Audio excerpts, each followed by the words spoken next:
Hello friends, मैं हूँ साक्षी। स्वागत है आपका अपने ही यूट्यूब चैनल अचीव हिम में। दोस्तों, आज हम आपके लिए बहुत ही बेहतरीन हिंदी के क्वेश्चंस लेकर आए हैं जो आपको प्रीवियस ईयर के यूपी लेखपाल के एग्ज़ाम में पूछे गए हैं। दोस्तों, यहाँ से आपको यूपी लेखपाल के पैटर्न और क्वेश्चंस के टाइप विद एग्ज़ाम के लेवल का आइडिया हो जाएगा कि किस टाइप के क्वेश्चंस यूपी लेखपाल में पूछे जाते हैं। दोस्तों, वीडियो में लास्ट तक बने रहिए और हमें लास्ट में कमेंट में लिखकर भी बताइए कि आपने कितने क्वेश्चंस के आंसर को सही किया है। तो ज़्यादा देरी ना करते हुए चलते हैं हम अपने फर्स्ट क्वेश्चन पे। तो हमारा फर्स्ट क्वेश्चन है, हिंदी का क्वेश्चन है। यहाँ पर आपको लोकोक्ति दी गई है या फिर मुहावरा दिया गया है, उसका आपका सही उत्तर बताना है कि इसका अर्थ क्या होता है। तो यहाँ पर पूछा गया है, खिसियानी बिल्ली खंबा नोचे, इस मुहावरे का अर्थ क्या होता है। अपनी शर्म छिपाने के लिए व्यर्थ झुंझलाना, अपने से बड़ों पर क्रोध करना, कायरतापूर्ण व्यवहार करना, किसी बात पर शर्मिंदा होकर क्रोध करना। तो बताइए फ्रेंड्स, इसका सही उत्तर क्या होगा।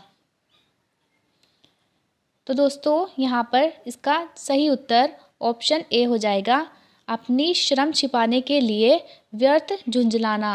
राइट आंसर ए हो जाएगा। चलते हैं नेक्स्ट क्वेश्चन पे। क्वेश्चन नंबर सेकंड है, काठ की हांडी बार बार नहीं चढ़ती, इस मुहावरे का अर्थ बताइए। लकड़ी का बर्तन अग्नि से जल सकता है, दुर्भाग्य की मार बार बार नहीं होती, बुरे दिन हमेशा नहीं रहते, छल कपट का व्यवहार हमेशा नहीं चलता। बताइए फ्रेंड्स, इसका राइट आंसर क्या हो जाएगा। तो यहाँ पर जो इसका सही उत्तर होगा वो होगा ऑप्शन डी, छल कपट का व्यवहार हमेशा नहीं चलता। काठ की हांडी बार बार नहीं चढ़ती का अर्थ होता है छल कपट का व्यवहार हमेशा नहीं चलता। क्वेश्चन नंबर थर्ड है, विलोम शब्द चुनिए। कृश का विलोम शब्द बताना है। विटप, हर्ष पुष्ट, केश या फिर भव। बताइए दोस्तों, कृश का विलोम शब्द मतलब कि कृश का जो अर्थ भीन है, तो बताइए क्या होगा इसका सही उत्तर। तो कृश का विलोम शब्द ऑप्शन बी राइट आंसर हो जाएगा, हस्तपुष्ट होता है। क्वेश्चन 4 में आपको अल्पज्ञ का विलोम शब्द बताना है। सर्वज्ञ, अभिज्ञ, अवज्ञ, कृतज्ञ। अल्पज्ञ का विलोम शब्द क्या होता है। ऑप्शन ए इसका सही उत्तर हो जाएगा, सर्वज्ञ। अल्पज्ञ का विलोम शब्द सर्वज्ञ होता है। नेक्स्ट क्वेश्चन पे चलते हैं। क्वेश्चन नंबर 5 है, खूंटी शब्द का बहुवचन बताइए। खूंटी शब्द का बहुवचन बताइए। खुटिया, खुटिया, खुटिया, खूटियो, खूटियाँ, खूटियों। दोस्तों, यहाँ पर इनके उच्चारण सिमिलर से ही होते हैं, लेकिन आपको मात्राओं को देखकर बताना है कि इसमें से सही उत्तर कौन सा हो सकता है। तो सही से उच्चारण के बाद यहाँ पर जो स्पेलिंग सही हो जाएगी वो ऑप्शन सी की होगी। तो खूंटियाँ इसका सही उत्तर हो जाता है। नेक्स्ट क्वेश्चन नंबर 6, निम्नलिखित अनेकार्थी शब्द का दूसरा अर्थ बताइए। अज, अजन्मा का यहाँ पर दूसरा शब्द बताना है। आजन्म, निर्भीक, आजीवन या फिर ईश्वर। तो दोस्तों, अज अजन्मा का दूसरा अर्थ होता है ईश्वर। तो ऑप्शन डी इसका राइट आंसर हो जाएगा। चलते हैं नेक्स्ट क्वेश्चन पे। दोस्तों, आप देख ही सकते हैं कि क्वेश्चंस का लेवल कैसा आता है, तो आपको इसी हिसाब से लेखपाल की तैयारी करनी है। क्वेश्चन नंबर 7 है, निम्नलिखित में से कौन सा शब्द वर्तनी का दृष्टि से शुद्ध है। यहाँ पर हमको स्पेलिंग राइट वाली चॉइस करनी है। प्रतिनिधि, प्रतिनिधि, प्रतिनिधि, प्रतिनिधि।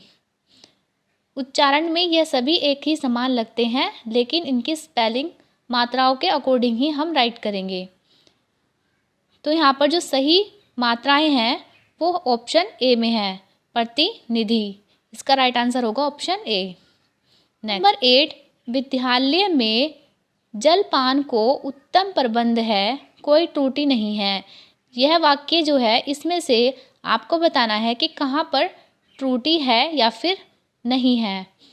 विद्यालय में जलपान को उत्तम प्रबंध है, कोई त्रुटि नहीं। तो दोस्तों यहाँ पर जो इसका राइट आंसर हो जाता है वो होगा ऑप्शन बी, जलपान को। तो विद्यालय में जलपान का उत्तम प्रबंध नहीं है, यह वाक्य इस प्रकार से शुद्ध होगा। नेक्स्ट क्वेश्चन नंबर 9, यहाँ पर भी आपको वाक्य में त्रुटि छांटनी है। मुझे रेलगाड़ी में यात्रा करना अच्छी लगती है, कोई त्रुटि नहीं। तो आपको बताना है यहाँ पर त्रुटि है या फिर नहीं है। मुझे रेलगाड़ी में यात्रा करना अच्छी लगती है। तो दोस्तों यहाँ पर जो त्रुटि मिली है वो ऑप्शन सी में मिलती है, क्योंकि यहाँ पर सही उच्चारण ऐसे होगा, मुझे रेलगाड़ी में यात्रा करना अच्छा लगता है। चलते हैं नेक्स्ट क्वेश्चन पे। क्वेश्चन नंबर 10, निम्नलिखित में से कौन सा शब्द तत्सम है। दोस्तों तत्सम का अर्थ होता है वह शब्द जो सीधे सीधे संस्कृत भाषा से लिए गए हैं, वह सभी तत्सम शब्द कहलाते हैं। तो बताइए कौन सा तत्सम शब्द है। आज, आँख, अग्र या फिर आग। दोस्तों तत्सम और तद्भव में भी कुछ ट्रिक्स होती हैं जिसके द्वारा हम पता लगा सकते हैं कि तत्सम किस प्रकार के शब्दों में हो सकता है। आज, आँख, अग्र या फिर आग। तो यहाँ पर जो राइट आंसर हो जाता है वो ऑप्शन सी होएगा, अग्र। नेक्स्ट क्वेश्चन नंबर 11, पर्वत का तलहटी क्या होता है, इसका आपको वाक्य का एक शब्द बनाना है। तो वाक्य का एक शब्द क्या होता है, द्रोण, बेसिन, घाटी या फिर उपत्यका। तो दोस्तों यहाँ पर पर्वत की तलहटी उपत्यका कहलाती है, तो ऑप्शन डी इसका राइट आंसर हो जाता है। क्वेश्चन नंबर 12, कंजूसी से धन व्यय करने वाला क्या कहलाता है, कर्पण, मर्सण, मितव्ययी, अल्पव्ययी। बताइए फ्रेंड्स। तो कंजूसी से धन व्यय करने वाले को कर्पण कहा जाता है, ऑप्शन ए इसका राइट आंसर हो जाएगा। क्वेश्चन नंबर 13, उसका हृदय इतना कोमल है कि मित्र तो क्या वह अपने खालिस्तान को भी चोट नहीं पहुंचा सकता, शत्रु, सहयोगी, विपक्षी या फिर प्रतिरोधी। बताइए फ्रेंड्स इस वाक्य के अकॉर्डिंग कौन सा शब्द यहाँ पर सटीक होगा। तो फ्रेंड्स यहाँ पर जो इसका राइट आंसर हो जाता है वो होगा ऑप्शन ए, शत्रु। उसका हृदय इतना कोमल है कि मित्र तो क्या वह अपने शत्रु को भी चोट नहीं पहुंचा सकता। नेक्स्ट, इन देश रक्षा के लिए प्रत्येक नागरिक को खालिस्तान रहना चाहिए, उद्धत, प्रबुद्ध, संबंध या फिर उदत। तो दोस्तों इसका जो राइट आंसर हो जाएगा वो होगा ऑप्शन डी, उदत। देश रक्षा के लिए प्रत्येक नागरिक को उदत रहना चाहिए। नेक्स्ट क्वेश्चन नंबर 15, अरविंद शब्द का पर्यायवाची शब्द बताइए। बताइए फ्रेंड्स अरविंद शब्द का पर्यायवाची क्या होगा, कल्प वृक्ष, केवड़ा, कमल या फिर गुलाब। तो फ्रेंड्स जो अरविंद शब्द होता है उसका पर्यायवाची कमल होता है, तो इसका जो राइट आंसर होगा वो होगा ऑप्शन सी। क्वेश्चन नंबर 16, निर्धन में कौन सी संधि है, अयादि संधि, यण संधि, व्यंजन संधि या फिर विसर्ग संधि। बताइए फ्रेंड्स कौन सी संधि आएगी। तो निर्धन के अंदर संधि कौन सी होगी, ऑप्शन डी इसका राइट आंसर हो जाएगा, निर्धन में विसर्ग संधि होगी।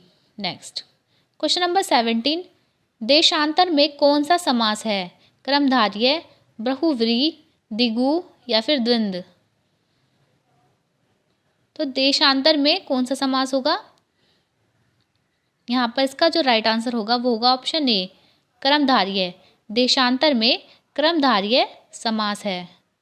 क्वेश्चन नंबर 18, अंबर पनघट में डुबो रही है, तारा घट उषा नागरी में कौन सा अलंकार है, अनुप्रास, श्लेष, रूपक या फिर उपमा।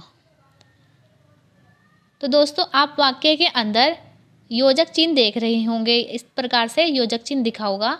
तो जहाँ पर भी इस प्रकार के पंक्तियों में योजक चिन्ह अगर आपको दिखे और वहाँ पर अलंकार पूछा है तो वहाँ पर मोस्टली चांस होते हैं कि वो रूपक अलंकार ही होता है। तो ऑप्शन सी इसका राइट आंसर हो जाता है।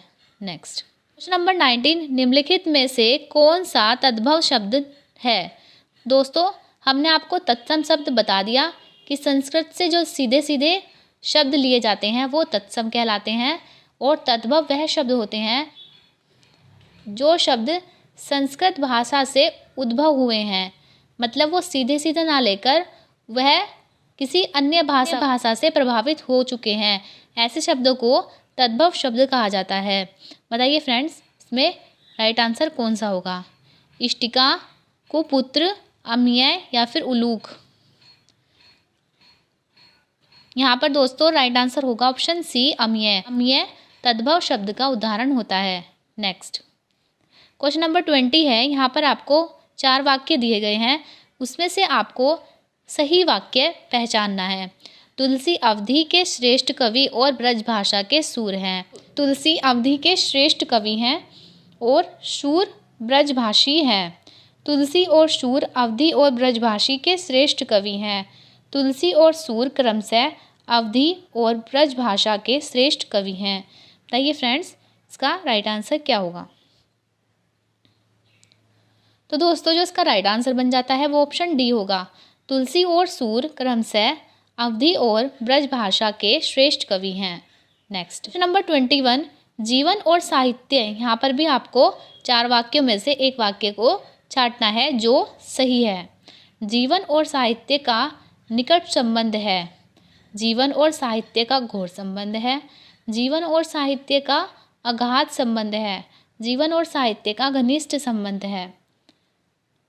तो फ्रेंड्स यहाँ पर इसका जो राइट आंसर हो जाता है वो होगा ऑप्शन डी, जीवन और साहित्य का घनिष्ठ संबंध है। नंबर 22, करुण रस का स्थायी भाव क्या है। उत्साह, शोक, रति या फिर हास्य। तो दोस्तों करुण रस का स्थायी भाव शोक होता है, तो इसका राइट आंसर ऑप्शन बी हो जाएगा, शोक। क्वेश्चन नंबर 23, मैं खाना खा चुका था। इस वाक्य में कौन सा भूतकालिक भेद है। आसन भूत, संदिग्ध भूत, सामान्य भूत या फिर पूर्ण भूत। यहाँ पर चुका था का मतलब यह होगा कि वह कार्य हो चुका है, तो यहाँ पर पूर्ण भूत का आंसर सही हो जाएगा, ऑप्शन डी। क्वेश्चन नंबर 24, राजा सेवक को कंबल देता है। वाक्य में रेखांकित पद में कौन सा कारक है। संप्रदान कारक, कर्ता कारक, कर्म कारक या फिर संबंध कारक। तो दोस्तों जिस वाक्य में भी दान देने की बात या फिर कुछ भी वस्तु देने की बात की जाती है वहाँ पर कौन सा कारक आएगा, संप्रदान। दान आप यहाँ पर संप्रदान से पहचान सकते हैं, यहाँ पर दान शब्द आ रहा है। दान का मतलब देना, मतलब कुछ भी अगर कोई व्यक्ति किसी व्यक्ति को दे रहा है या फिर कंबल देना, कुछ भी वस्तु देना, तो वहाँ पर संप्रदान का बोध होता है। तो यहाँ पर संप्रदान कारक इसका राइट आंसर होगा, ऑप्शन ए। क्वेश्चन नंबर 25 है, ठठेरा शब्द का लिंग परिवर्तन कीजिए। अब ठठेरा शब्द का लिंग परिवर्तन बताना है। ठठेरीन, ठठेरिनी, ठठेरी या फिर ठठारी। तो दोस्तों इस क्वेश्चन का आंसर आप मुझे कमेंट में लिखकर बताएंगे और आप बताना है कि आपके 24 में से कितने क्वेश्चन सही गए हैं। तब तक के लिए थैंक यू। हम आपके लिए ऐसी ही वीडियो बनाते रहेंगे। आप प्लीज़ वीडियो को सब्सक्राइब जरूर कर दीजिए करें। Thank you.